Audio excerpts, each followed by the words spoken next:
Good morning, all the participants of this Science Leadership Workshop program. Today, we are at the 7th day of this week-long journey, and this 7-day long journey is coming to an end today with the last 3 talks. The first talk is by Padma Shri Professor Dipankar Chatterji. We are really happy to have you here, sir, with us. And Professor Dipankar Chatterji is Honorary Professor at Molecular Biophysics Unit at Indian Institute of Science, Bangalore. He received one of the highest civilian award, Padma Shri, in 2016 by the Government of India. He is fellow of the World Academy of Sciences, that is TWAS, as well as all the 3 science academies who are supporting this program. Member of the Membership Advisory Committee, Academy of the Developing World, that is TWAS. President of Indian Academy of Sciences, Bangalore from 2013 to 2015. Council member of the Indian National Science Academy from 2002 to 2004. Recipient of Shanti Swarup Bhatnagar Prize for Biological Sciences in 1992. Millennium Gold Medal at Indian National Science Congress in Pune. Ranbaxy Research Award in Basic Medical Sciences in 2000. J.C. Bose Government of India in 2007 onwards. And Alumni Award for Excellence in Research in IISc 2015.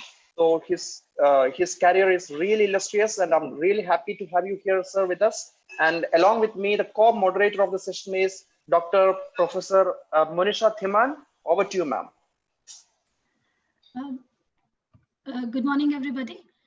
I welcome all the participants to the 7-day leadership workshop.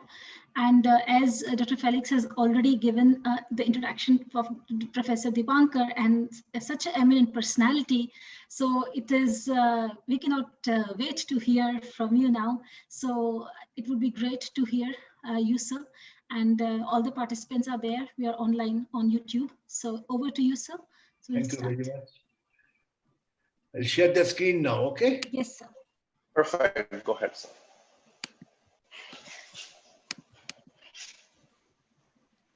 This is my screen. Is it visible, Felix? Yes, visible. Go ahead, sir. Okay. So thank you very much, Felix and Monisha, for this kind introduction. This is something very tall order, leadership in science. So I don't know whether I can justify telling you anything about it. But I'm learning. I call the participants in online teaching, online talks, because we like to interact with the audience in live, but it's not possible and looks like it is going to be like this for a very long period of time. Am I audible, Felix? Hello? Yes, Felix? yes, sir, absolutely. Clear. Okay. So we are in a very difficult situation as we go through. Even every day some new news are coming, which is so disturbing. So this is a learning process, but one thing is definite, we have to live with it for a very long period of time. Many of us who are delivering lectures here are quite senior citizens. So we played our games. We are playing probably the tail end of the second innings of our life. But you guys who are attending these talks are new. You have full future ahead. So you have a lot of opportunities to adjust and live with it and how to win the situation, where I cannot give any advice to you. I had to give advice on this situation about which I had known nothing. So instead, I will focus my work, my talk today for next half an hour or so on certain issues, on my certain areas, where I think I can point out few things which may be attractive to you.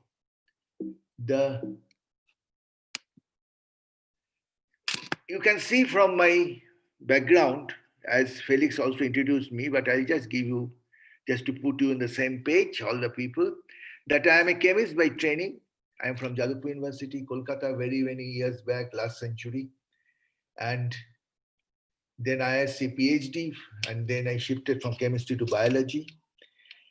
But I intentionally focused this slide to tell you that I have traveled around the country and did a lot of things, but there is a common theme. I always wanted to teach and wanted to be a professor, because I thought I get immense pleasure by teaching students, addressing classrooms, And my dream was fulfilled finally at Indian Institute of Science when we started undergraduate program in 2011. First 5 years, I taught the basic biology course, UB 101. And what a pleasure it was addressing hundreds of students in the class. So teaching is a must. In between, I spent 15 years in CCMB, one of the top institute of the country. But still, I taught in Hyderabad University, BHU, and finally Indian Institute of Science, where I'm still on. That is my background. And the point of discussion, what I will focus on, is learning from lockdown. What we learned from the lockdown. If you can ask me any question, if you want to tell me, ask me. Don't hesitate to ask me any question, even if it is an embarrassing question. But we have to learn a lot of things from this lockdown because this is going to stay with us. This is a disaster situation. I lived my whole life listening to my parents about Second World War, how they suffered, or the riots, Hindu-Muslim riots, etc. And the famine, I never knew that I will also face that situation. These are order of magnitude worse than that. People are coming with new models, new ideas, everything, which are all wrong. And even a very rigorous people, very rigorous journals, scientific journals, are losing their balance. Today in morning in the Hindu, I did not read it properly. I just glanced it. That the most prestigious journal of the world, PNS, published a paper where they said masking is not necessary. And Hindu has shattered, and now 35 scientists all over the world ask for retraction of the paper. So it's going on happening. People are trying to find their balance out of this situation. So point of discussion for the students who are attending my talk is the focus. Where you put your focus honestly. You can focus on science, focus on your leadership, focus on teaching, whatever you want to do. And then taking risk. That I have done enough in my life. Just as an example, I'm not telling anybody to follow me. But when I got my assistant professor job in a Central University, Hyderabad, which is a government of India job, central government job, you cannot do anything better than that. University was new. I was only 27. I just submitted my PhD thesis. Interview call came. I went, gave the interview, I got the job. But within 1.5 years, I realized that I'm not being able to do much research. And that was the time I was losing my age. So I resigned and everybody told me I'm a fool. I took a postdoctoral position on to US. But I did not suffer. I was lucky. But I changed from place A to place B to place C continuously to promote myself. So taking risks sometimes is not bad. It works sometimes if your goal, your focus is right. Next point, I'll focus, read and read and read. That is the only way. If you're honest, if you read, then only you can ask questions. Asking questions are very important. What question you are asking, what you want to talk about it, what you want to do in questions in future. And questions can come into mind only if you read. If you read journals, if you read textbooks give you a background knowledge. But I'll tell you one thing. When you read a journal, read the papers intensely and try to see why that paper came in that top journal. Why that paper was accepted. What in that paper is there which you cannot think of yourself. Many papers you read and you find that you could have done that work if you had a lot of money, a lot of people. Those are not very attractive. But there are papers you would, oh my God, I could have never thought it, the interpretation that way. So that is a part of training program. Your mentors, your teachers should tell you how to read a paper, how to ask a question. And whenever I tell my students to read a paper properly, I tell them in my class, find out the follies, find out what are the answers which are not properly justified. So that takes care of read and questions. Next comes honesty. That is one of the paramount importance. I do not know any other speakers address that problem, ethical issue, that if you are not honest, if your work is not reproducible by others, please mind my words. If your work is not reproducible by others next 20 or 30 years in 20 or 30 different countries around the globe, you will be thrown out as a historical dust. Your work will be in the granite stone, written in the granite stone, your name, now how small it is, if the work is right, it's reproducible. Reproducibility, repeatability by other people is the most important, paramount importance in science. But yet people make mistakes. I'll spend some time on this. So honesty is a very important point. Then I come to chance and necessity. Why chance and necessity I'm telling? Because how a scientist's life determines by chance. I spent some time on that. And I said last thing, which I already talked about, never say no to teaching. That you should always teach, you should always, because teaching is learning. You should take part in teaching. Any avenue come, you go on teaching.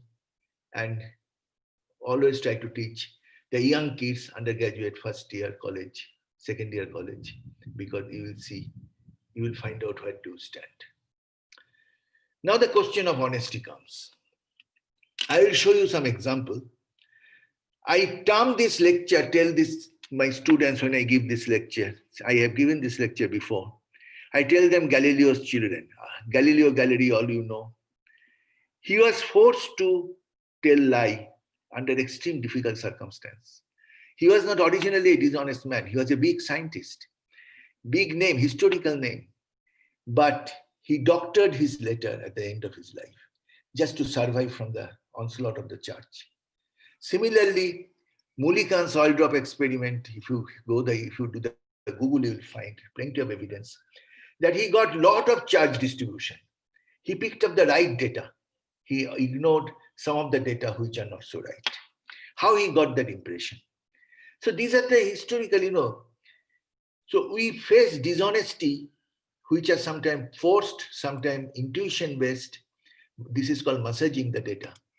This is what I talk about Galileo. This is published in Nature some years back, 2018. He tried to dodge the Inquisition. There is nothing wrong. He wanted to survive. But to survive, he altered the letter.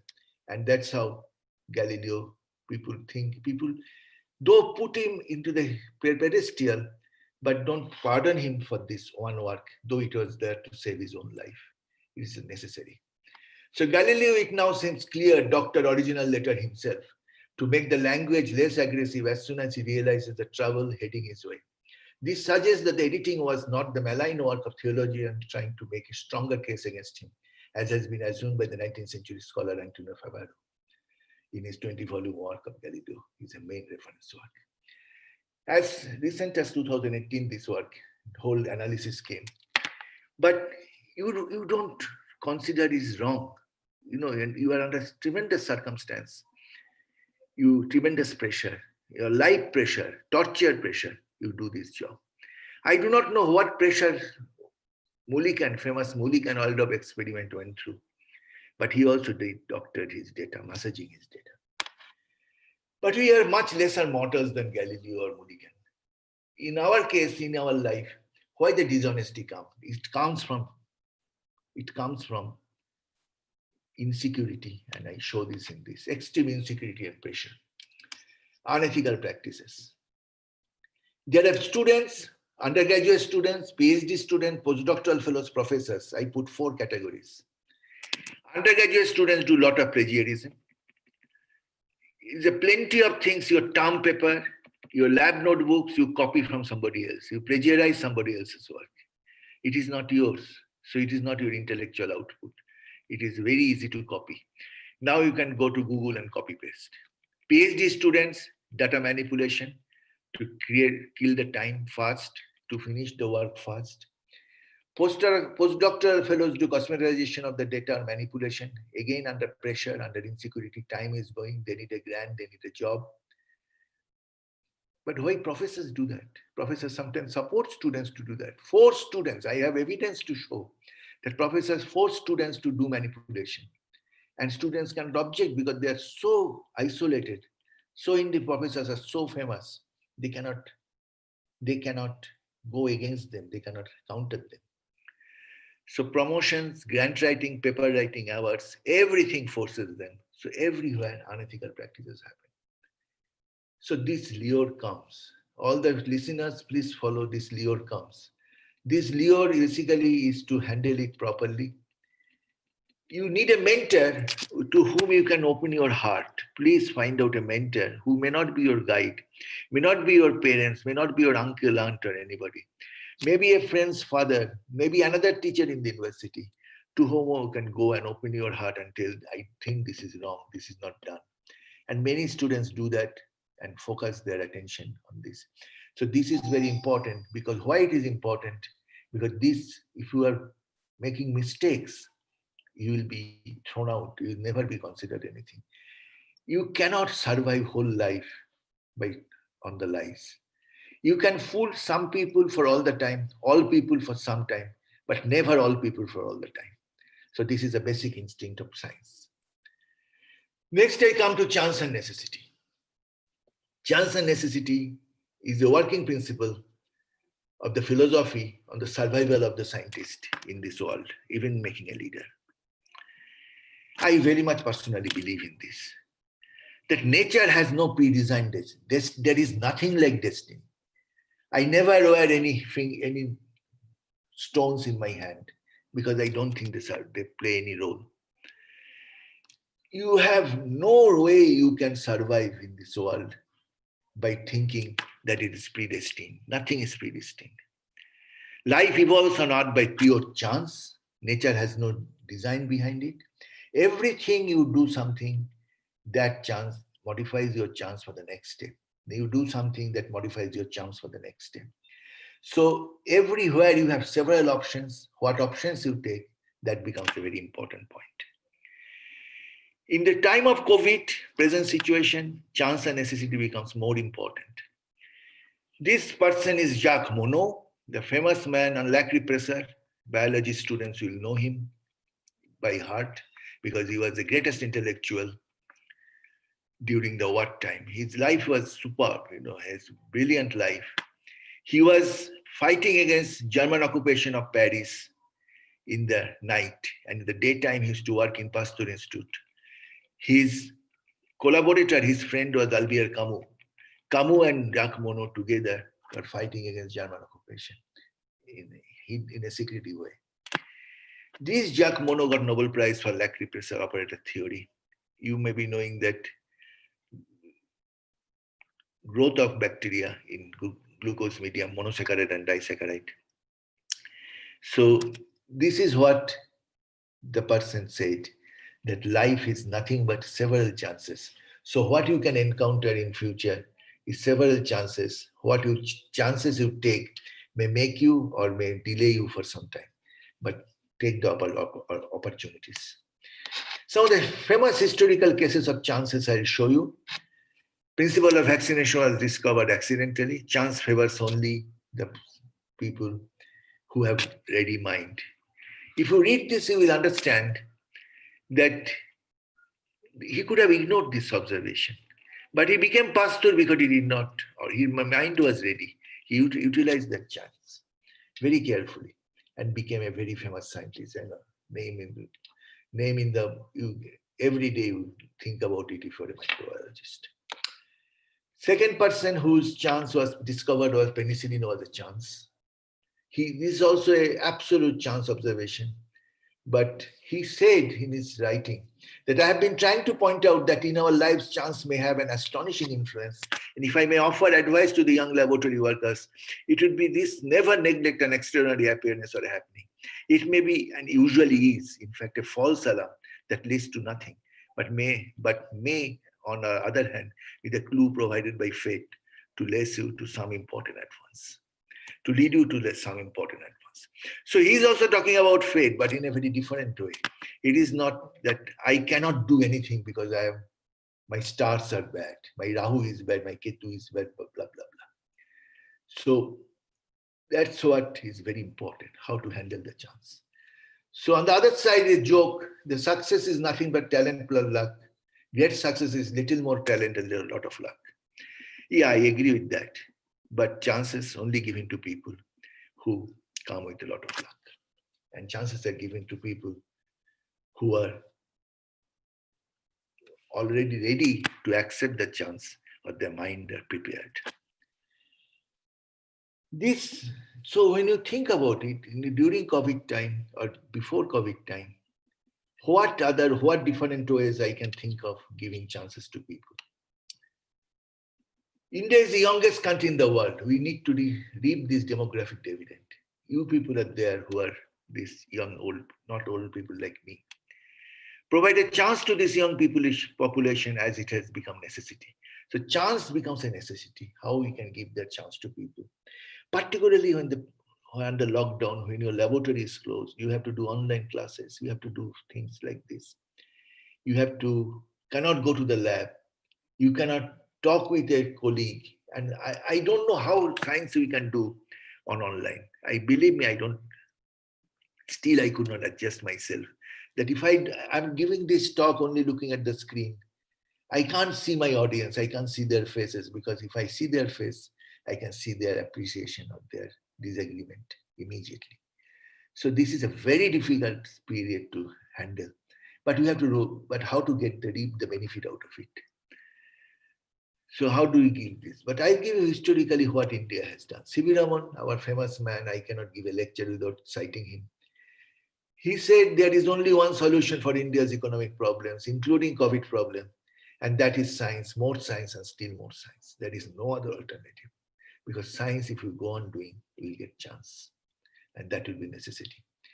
Can we deny chance to such a young population to explore the world of science and make India a leading nation in terms of production of knowledge?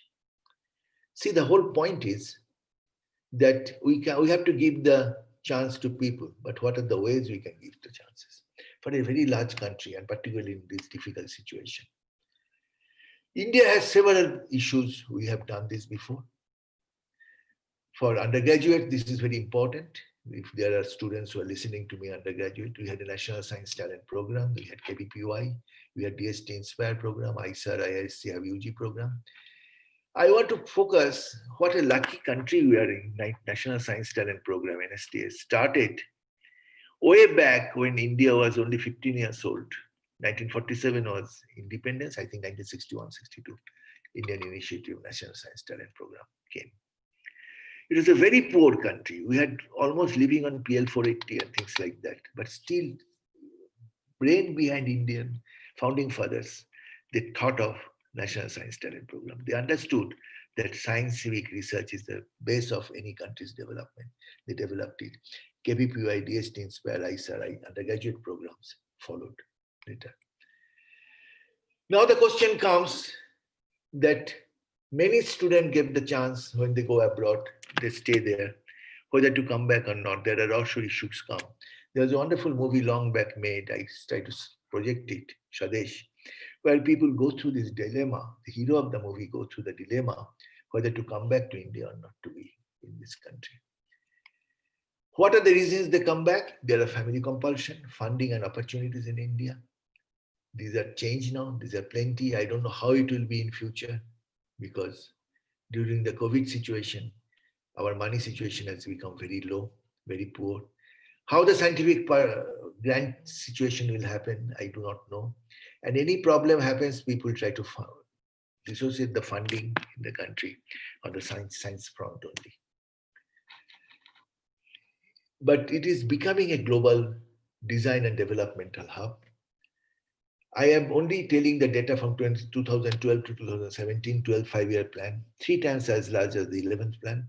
So ever increasing, it will come down again this year, because this 5 years, because situation is, as I don't have to explain to you why. Now, we have new Indian Institute of Science Education and Research. These are the opportunities so the students can go and work. I put Nagaland intentionally because it's planned, not started. 2 National Science Institute and NISAs, other than central universities. 23 Indian Institute of Technologies. 31 National Institute of Technologies. The country has 769 universities, 43 research laboratories run by CSR, and high quality and motivated students come there, and faculty have a tremendous opportunities. I myself visited and gave a lecture, I think last year or the year before last, I think last year in Bhatinda Central University. What a pleasure to go to this universities which are flourishing, which are developing. So everywhere I go and find out that universities which are working so well, and central universities have a special parameter, special platform to function because they are funded well, they are under guided well, central university. State universities are not so lucky so far, but things has to change. But this time of the COVID, I feel, I do not know how we'll face the situation in the case of funding of the academic program. Inspired Faculty Scheme is a very important program where key features are the salaries of the then we have Ramanujan Fellowship, Ramalinga Swami Fellowship, and Return of Home Fellowship. So there are plenty of opportunities actually coming. So we should think of now opportunities learning from the lockdown. Here I come to something which I have no direct experience, nothing I can talk about with affirmation, because I myself do not do much online teaching. This year I finished my course by online teaching because I was in the middle of the course. I was teaching my favorite course, which I was teaching, and a large number of students were there. I had to stop it in between in March because of the lockdown. So I conducted my lectures, their feedback, seminars, final exam, open book. Naturally, it has to be open book exam if I do online. So all the things I covered, I graded them. They did very well. I have no issue with that, but it's very uncomfortable feeling because you are doing everything without seeing them. The point is, that is a personal level, my personal level. But online teaching, if I do, can I offer connectivity to all the students? I do not know how many of you have smartphone, computer facilities. If you are having that, you are coming from a middle class, upper middle class society. And that is very helpful. Now, I think I wrote to Academy that can e-learning be adopted in the place of summer program of the Academy. Academy has a brilliant summer program, Indian Academy of Science, in Allahabad Academy of Science. This science summer program, we have stopped this year because every year 2-3 students come to my lab to work. We have stopped that because they cannot come. Can Academy Fellows, Academy Young Associates with the Government of India together think of e-learning? Can we have e-teaching summer program? Is it possible? Where avoiding social contact, maintaining physical distance. Therefore, it has to be, if we have a physical distance, we cannot maintain. We have to keep very few students in the class. Maybe if you have no online, if you don't have smartphone accessibility to villages, you can have 10 students in one classroom and a fellow go and have a teaching. I don't know, there are various ways one can do that. But can we offer connectivity? I'll show you something. About a week or 2 weeks back, recent estimate says in the Kerala state, which is academically most advanced state, and they do a lot of work for the academy of the students and the leadership development. There are 47 lakh school-going children and 3 lakhs have no connectivity. How to handle them? To provide connectivity to 40 lakh students, one needs 4,000 mobile towers. So if you have 4,000 mobile towers, who can provide that? Can big businessmen like Ambani, Jio, can they provide that? Can they give us mobile towers to address the young students whereby smartphone, one computer per 10 students? Otherwise, what we are talking about e-learning, nothing will work and it will vanish completely when you are temporarily out of COVID. So in the present situation, it's very easy to talk about leadership development, etc. But under the present situation, we have to have a different mode of it. And I have no clue what different mode we can take for the teaching in this situation. But online teaching, it looks like, is the only way. Many students do not like online teaching, so we have a problem with that. Remember, leadership development of the country, scientific leadership development, there is a paradigm shift. We developed ourselves. I do not know whether we have become leader or not, but we became guide. A lot of students did their PhD in my lab. So that way you have given guidance to many students who are doing very well all over the world. But there is a set pattern. They do MSc, they come for a organized selection meeting. They attend the selection committee meeting. They give exam. After selection, 2 interviews, we take them, go through a coursework, 5 to 6 years, they finish their PhD, go abroad for postdocs, some stay back in US or Western countries, or scientifically advanced countries. Some are coming back, which I already showed you, giving them chance at every moment. This set of ideas, this set of goals, the set of path is entirely different. It will be different after the COVID. We have to think differently, and I have no clue how we can develop leader, scientific workers, how we can develop it out of this. We have to allow them to flourish, to think very differently. We have to allow them from the school level online teaching, a connectivity, add on to their development, and how a leader we can create out of this situation, who can work, who can be scientifically productive, who can write work, we can do nice experiments, even without tremendous support which we have received so far, and in a connectivity in a different way. So are we being pushed to do only theoretical research? That computer-based science, are we being pushed? Experimental science, how can you do in online? You cannot do online experimental work. You have to, science is a laboratory-based activity. I need to do an experiment from the morning to evening to come to a conclusion. If I do not have that access, how can I have leadership development of people? And finally, how can I write a good paper which are well peer-reviewed, rigorous, and cited well, which will go into the granite stone, honest. With that thought, I will finish here and I take the question. Thank you very much.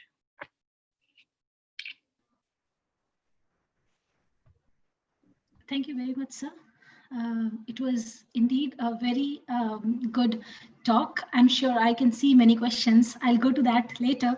But I think, yes, I have made few points where you talked about unethical practices, circumstances where those unethical practices and those manipulation of data, plagiarism, all those things happen or people do that.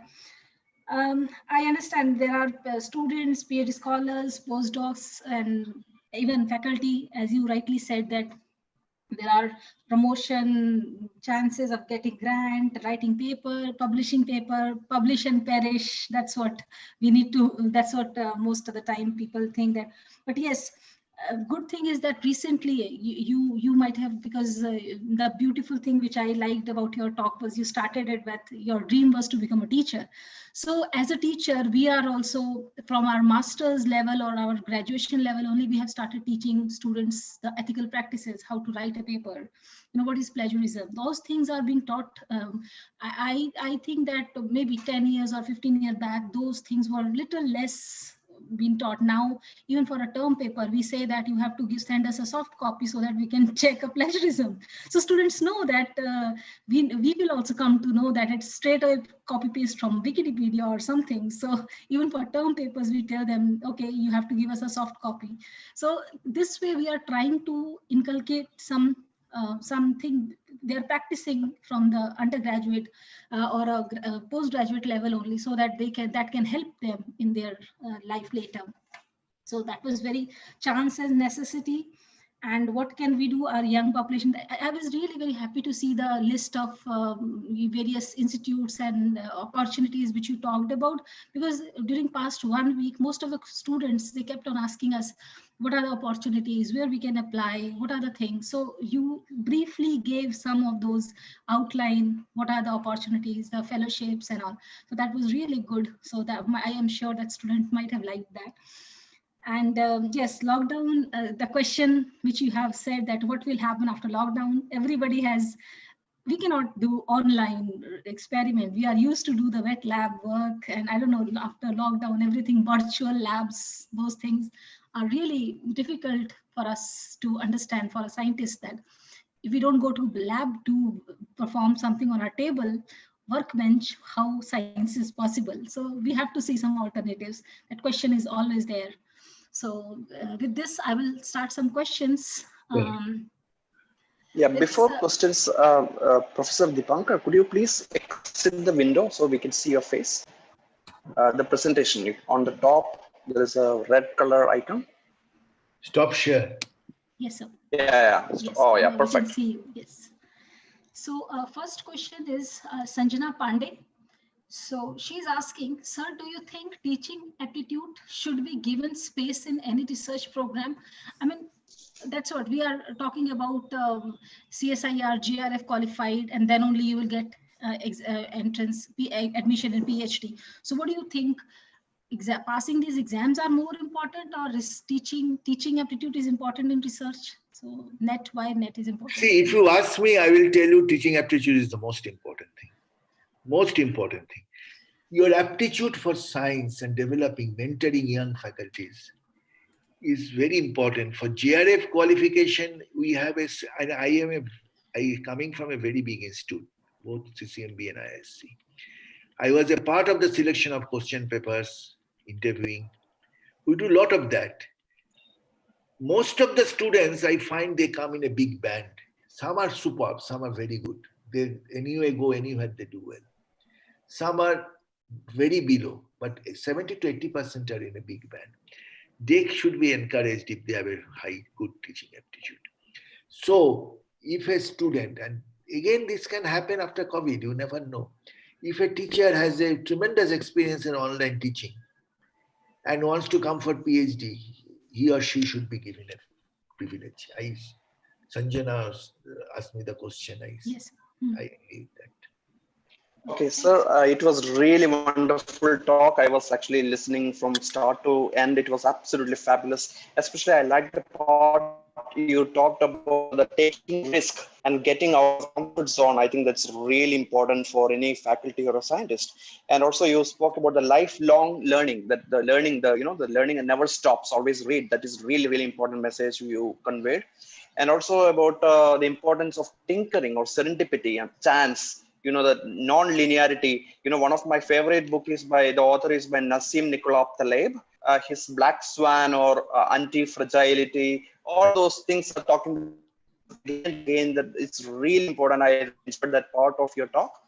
And about the DS Inspire Fellowship, myself is a alumni of Inspire faculty program and to bring back the people from abroad, also Ramanujam Fellowship and Ramalinga Swami Fellowship. So amazing talk, sir. Really, thank you so much for it. Coming to the questions, so let me pick one question. Poonam Yadav from Lucknow is asking, sir, can you tell us something about your childhood? Who or which book influenced you to choose a career in science? And who are your mentors and role models? Three-part question. See, I studied in a government school. My school career, I joined class 2, 1957, and I gave my school leaving higher secondary examination after 11th class in 1967. Initial 7 or 8 years, I was only interested in play. Mischievous things, play and eat. I love to eat. I used to eat a lot. And any opportunity, any eating situation comes, I used to go and eat. So I did not give a damn to anything, but I used to read. And those days I used to read storybooks. I remember my parents used to get very upset in my reading habits. Summer vacation time, I used to go, my mother used to sleep on the cot. I used to go below the cot to read a novel. And I used to read all novels, and they used to get very worried why I'm reading, constantly reading. So that helped me a lot. After coming to class 9, class 10, I took a tremendous fascination for liking. I remember in Bengal, we had a book called Thesis in Chemistry by P.K. Datta. I took that book and started reading from top to bottom, and then started reading more and more. And then first book I went to Jadavpur University for my BSc, I bought S. Marcus Gould, Mechanism and Reaction in Organic Chemistry. I used to love organic chemistry, mechanism, Morrison and Boyd. It was my Bible. And I used to do all the activating group, deactivating group, what is the mechanism. So, it is a book, discussion with friends, and make friends who also discuss science, some work together. That helps. If your friends are always interested on some naughty things is okay. At that age, everybody is, but it's helpful if you're all the time talking about science. But I remember that seeing a Hindi movie was in thing in our time, right? You cut off from school, you leave the school, go and see the movie and come back home. I have done that too, but all the time I realized that is not real life, right? No human being life of middle class background coming can be like as glorious as Kashmir Kali, right? So that's how the life develops. So, sir, we have Sudhanshu Tripathi asking, most of the research projects conducted in universities after completion, they are never commercialized. What we Indians are lacking is we just complete the project and close the book and that's it. So they don't go to next translational level. So are we lacking something? Same student has asked, there's a huge gap between industry and academics. So second question, again that person, but there is again, so he's saying what we are lacking and why there's a gap between academics and Yes, industry. I totally agree with you, Sudhanshu. The lacking is happening because we are not considering the project properly. Our project is not, you have heard Kiran Majumdar. I in this situation, right, in this series of talks, I heard her talks also. She was right in telling she could think of insulin, remember, and she was thinking that is a very important point. See, her smart approach was, even today she's thinking of a COVID because of a insulin connectivity and the cytokines level. So she's thinking of a new approach. She made a quotation from Churchill that every difficult situation gives light opportunity, and she following that. So these are the attitudes university, I'm sorry to say, we do not have. Our professors, we fail in that. Our research ends at 6 p.m. We go back home and see TV, read a novel, or watch a TV, talk with family, and go to sleep. We dissociate ourselves from the scientific activity. So the fault lies with us. We are not conceiving any project which can be addressed, which can be applicable, which is now people talk about bench to bedside. It is happening, but much, much less. I completely agree with you, Sudhanshu. Dr. Felix? Okay, so let me pick one question here from Mekha Sharma from a major hurdle for newly learned postdoctoral freshies is that never have any experience with teaching. Soon after they join a faculty position, they learn by experimenting, which unfortunately is not an effective strategy. Would you recommend teaching as standard part of the PhD programs to avoid this roadblock, or perhaps a compulsory short course on teaching for newly recruited faculties? Yeah. Of course, will not do, I think. But remember, in US universities, the PhD students go to assistantship, teaching assistant, research assistant. They get some money, they correct their laboratory notebooks. They, suppose I give you, a professor is giving a talk, giving a lecture for 1 hour, 1.5 hours. Very tough course, say quantum mechanics or something. Gives a talk, out of 100 students in the class, about 30 or 40 students won't follow the lecture completely. So teaching assistant come, make up courses. They teach same course. He or she sits in the same course which the professor is giving, and then come up and address those other students and help them to learn the subject.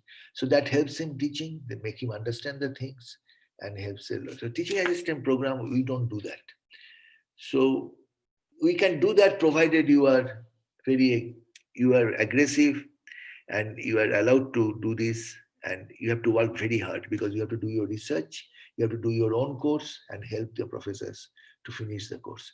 So, but that's a big learning. American PhD program gives a tremendous learning opportunities. We do not do that, that's very sure. But postdoctoral who are coming, they're very poor. There's only way.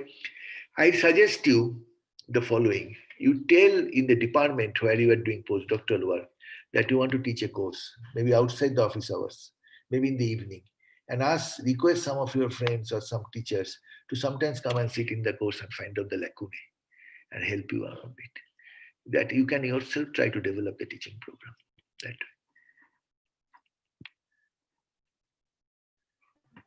Yeah, thank you, sir. Very well said.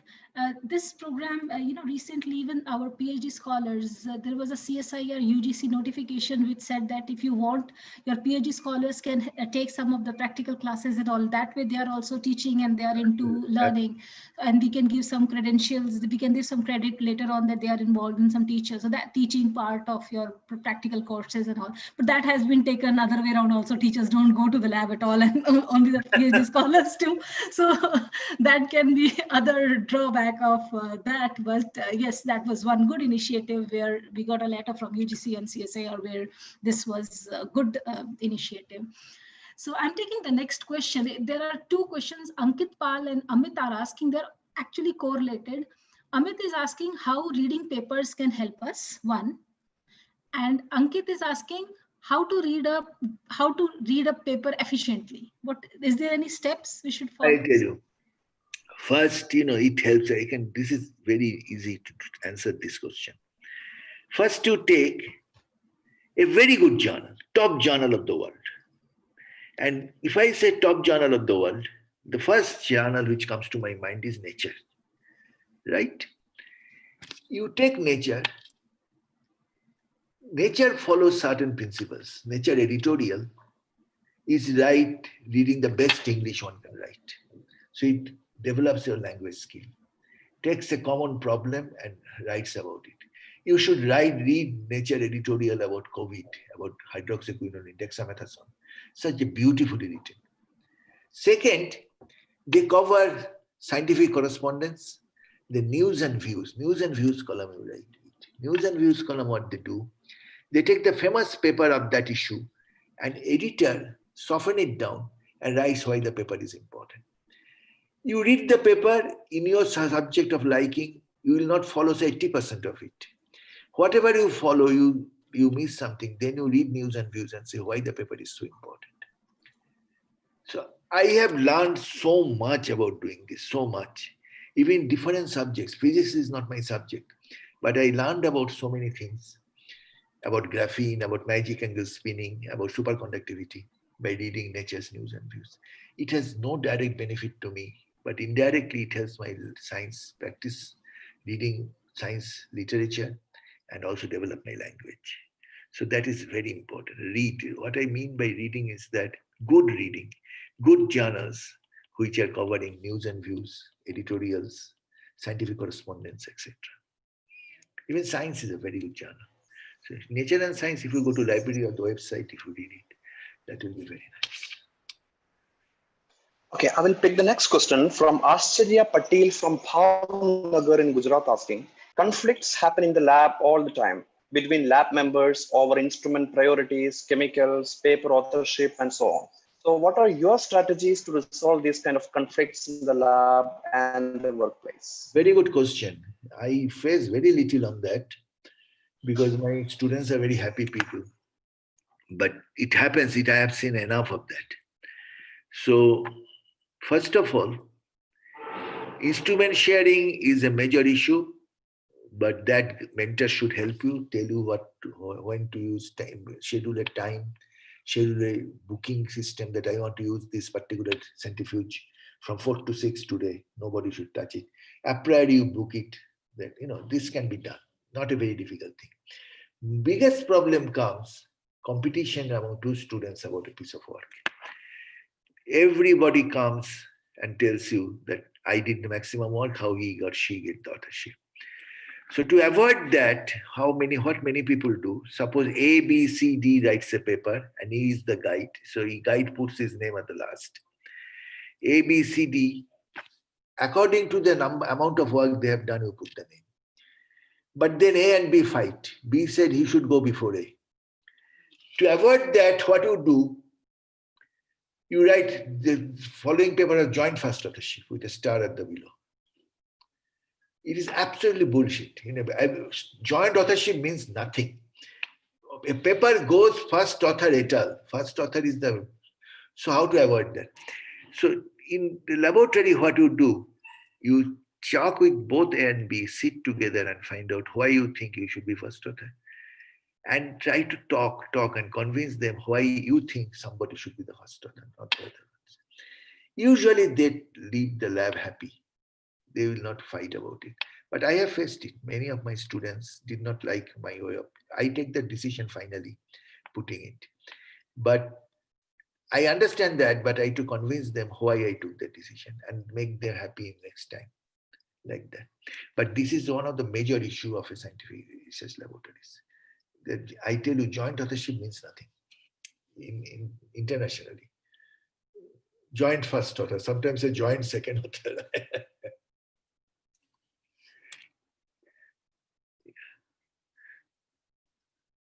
Yes.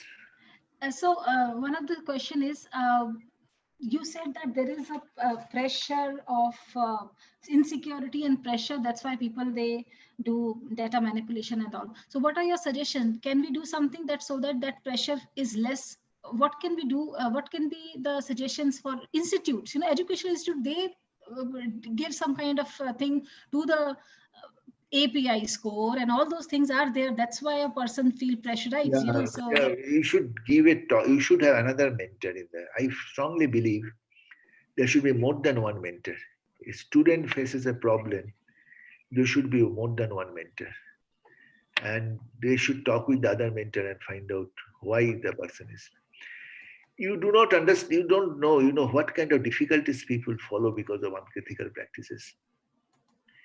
I know several of postdocs. One of my was my student, who after joining the laboratory could not reproduce the previous student's work. And he or she, I won't tell you even the gender because it is very, it's not a secret. But he or she found out that the work was wrong, which was reported. Went and told the boss. Boss said, you leave the lab because boss depends on that work. So these are the difficult situation. You know, you have to survive in that difficult pressure. You live with that pressure. You try to be honest on that. But that is the extreme case. Most of the time, you should have a mentor to whom you can go and talk and make your case strong and be honest and tell that I think this is wrong, this result is wrong, this is wrongly done, this is not to be done. And then you push. And you know, many cases retraction of papers happen because of initiative from a PhD student.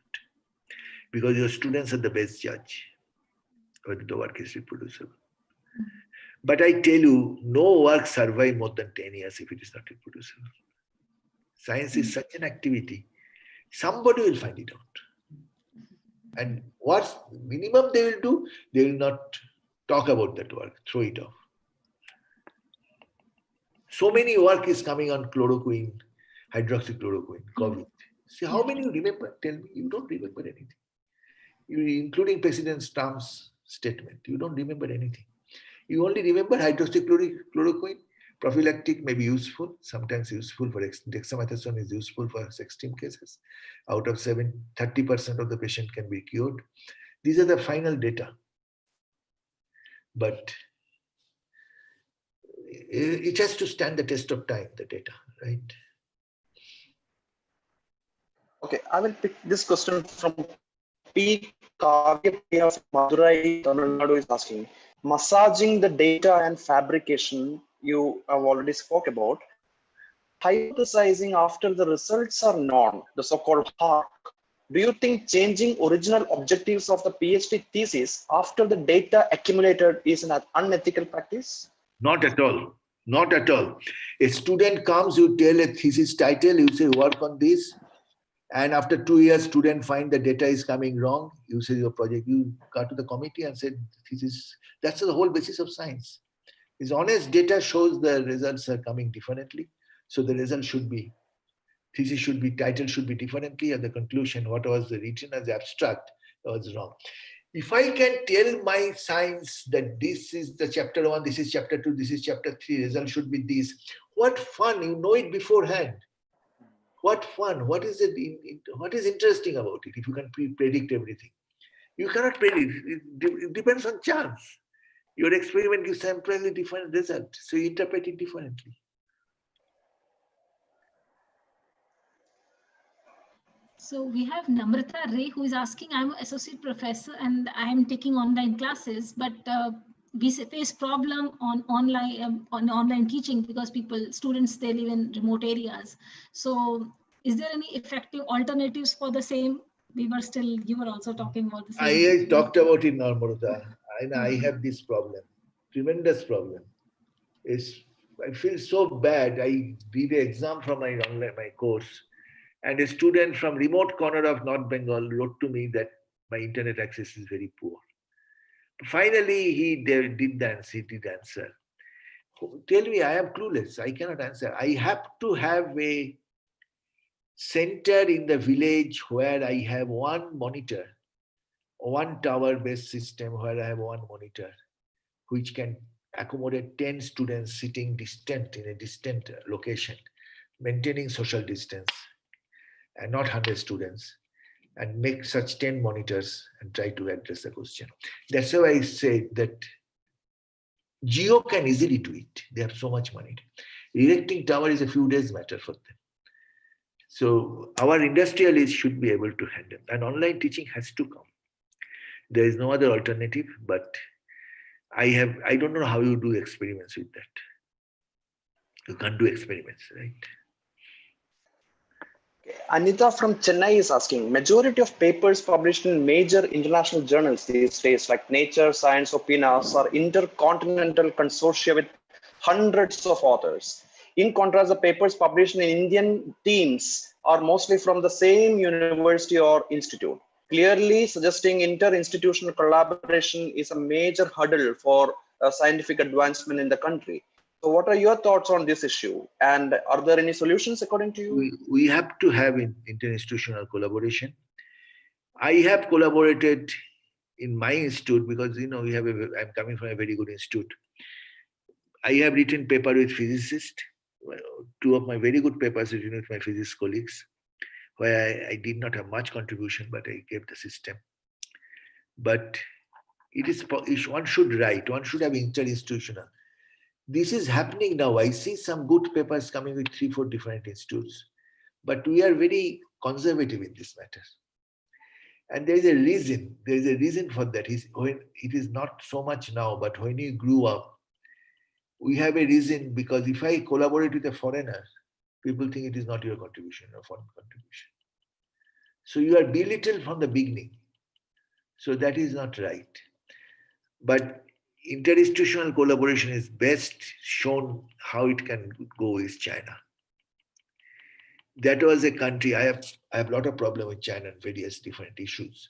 But if you read 20 years back, China didn't have a single paper in a top journal. If they had a paper, that was with a Westerner. But now you find every issue of Nature has few papers on China. So they have developed their science so damn well, unbelievable development. I have visited China in 97 and the first time, and then after that I visited almost alternate years, several places all over the China. The development is, mind-boggling. How can they develop like? Lot of money. They have a lot of unethical issues. I must tell you this. Chinese science is completely not ethical like Western science. They have a lot of unethical issues. There are a lot of papers which are wrong. They retracted. But their effort is mass. Produce. Even 30% survive. That's enough. And that's how they are making it. Put a lot of money in the system.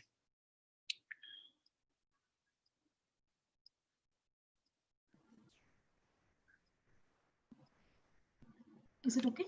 Can you hear me, sir? Yes, I can hear you. Okay. So Sharaina, she's asking, do you think that the quality of research paper is compromised when they accept papers in paid journals? Do you think there are a lot of journals? There are a lot of journals. There are a lot of very good journals who are open access. They take money. I will prefer a faculty, developing career faculty, developing towards the leadership, try to publish in society journals. Society journals means American Chemical Society or American Society for Microbiology. Many of their journals have low impact, but those impact factors don't believe on them. You get a paper in biochemistry, it's such a wonderful journal with a low impact. It doesn't matter. So, you should be able to publish in a society journal first. Open access journals, some are very good, like eLife, Current Opinions. There are many social PLOS Genetics, PLOS Biology, PLOS Medicine. They are very good open access journals. If you have a lot of money, you can pay for them, but society journals do not take money. That is a big advantage. But there are open access journals, they fly by night. Every day I get invitation to write a review. Some people say that you become the editor, you select the papers to publish it on journal. All of you get it. So it is a mindless. It doesn't mean anything. Avoid them. Avoid anybody writes you to write a journal paper to journal. You do not get invitation when a competition place, right? You get invitation only if it is very tough. So. Okay, because we are already time, and I will take up my last question from the poll. We have lots of questions, but I will take one last question. How much attendance we had? This from Daj. How attendance? Yes. How much students came attendance? Do you have any numbers? Today, I'm not sure that you people are watching right now. Yes, so yeah, around 2,000 current watchers, but they will watch it later. Yes. Okay, so right now this is the last question I'm picking. This is Swastik Bishwa from Darjeeling. Continuous changing of institutes in your life is quite an interesting catch. However, downside about changing job is that if you do it too often, employers might be hesitant before hiring you.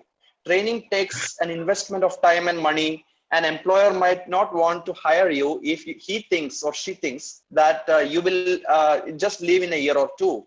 So how did you manage to overcome this barrier? I had difficulties. You are absolutely right, Shastik. I had difficulties on that.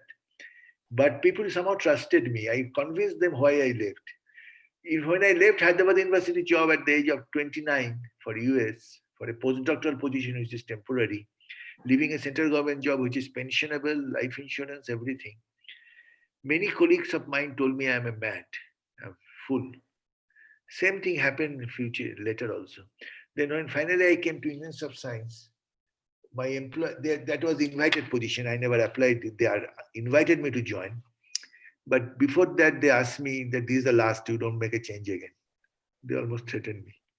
So this happens all the time. But changing is very important, very nice. Make new colleagues, new students, new way of looking at things. Financially a burden because you have to shift, blah, blah, blah, a lot of things. But it happens. Thank you very much, sir. We have a lot of questions still, but Dr. Felix will maybe he will mail you, and if some more students generally they keep on mailing. If they have more queries, they generally ask the speakers on their mail. I will reply to every question. So that is fine. A short reply, but I'll reply. I try to address everyone. Thank you very much, sir, for such a nice talk and nice interactive discussion. And it was a pleasure to hear you. And I'm sure students. It's my pleasure, and I wish you all the best. Thank you, sir. Thank you, sir. And I just want to add one more point that if you have, because we have around 20,000 participants watching right now, almost 2,000. And if you have any single message to relate to our participants, most are young faculties on mentorship, just like take home message, you are welcome, sir. My take home message is that I will make the message on the background of COVID. You have to adapt yourself differently, not the traditional way you have seen your mentors, your parents have developed, because the situation is so drastically changed now. So think of online, think of how to handle after COVID, how to develop your career. But two things do not change, they are axioms. Be honest and read. And never avoid teaching. Teaching is the most important part of life. Okay, sir. Thank you so much on behalf of Central University of Punjab here in Bathinda, as well as the 3 Indian academies, the supporters of this program. Thank you so much. Thank you very much. Thank you. Thank you, Monisha. So friends, our next program is at 1 o'clock by Professor P. Ramarao. So please come and join. You can have your lunch now and join exactly at 1 o'clock. Goodbye for now.